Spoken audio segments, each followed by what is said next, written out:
కూర్చో స్వామి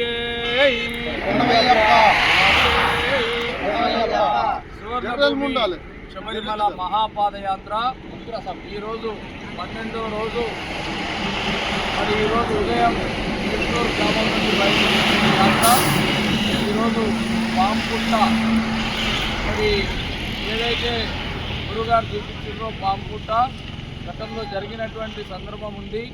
దాని కొరకు మహాపాదయాత్ర ఏ బృందం వచ్చినా కూడా ఈ కల్లూరు దగ్గర ఉన్నటువంటి పాంపుట్టను దర్శనం చేసుకొని అక్కడ మరి పాంపుట్టకు పూజ చేసి మరి ముందుకు సాగాలని చెప్పేసి సూచించు. అందులో భాగంగానే ఈరోజు మేము కల్లూరు పాంపుట్ట దగ్గరికి వెళ్ళి అక్కడ అయ్యప్ప స్వామికి ఇష్టమైనటువంటి పడిపూజ అభిషేకాలు నిర్వహించుకొని అక్కడి నుంచి రాత్రికి మన నైట్ హాల్ట్కి చేరుకోబోతున్నాం.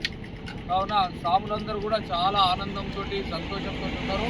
మరి ప్రతి ఒక్కరు కూడా సేవాభావంతో అదేవిధంగా మంచి ఆధ్యాత్మికంగా ఒక నడకనే కాకుండా ప్రతి ఒక్క విషయాలు తెలుసుకోవాలనే భావనతో తెలుసుకొని మరి నిజమైన జీవితం భావనతో మహాపాదయాత్రలో వాళ్ళు చైతన్యవంతులై మరి నిజ జీవితంలో మార్పు తెచ్చుకునే విధంగా ప్రతిరోజు ఒక్కొక్క సబ్జెక్ట్ మీద వారికి చైతన్యం చేయడం జరుగుతుంది. ఒక రోడ్డు మీద నడపడం కాదు, మరి ఉదయం వెళ్ళినప్పటి నుంచి టోటల్గా ఆధ్యాత్మిక విషయంగా మాట్లాడుకుంటూ ప్రతి ఒక్కరూ భగవంతుని విషయమే చర్చించుకునేటటువంటి సమయం దొరికింది. దాన్ని వృధా చేసుకోకుండా ప్రతి ఒక్కరు కూడా దీన్ని ఆస్వాదించుకోవడం జరుగుతుంది. మరి అందులో భాగంగా మరి భజన, ఆ స్వామికి పూజ ఎంతో ఇంపార్టెంటో భజన కూడా అంతే ఇంపార్టెంట్.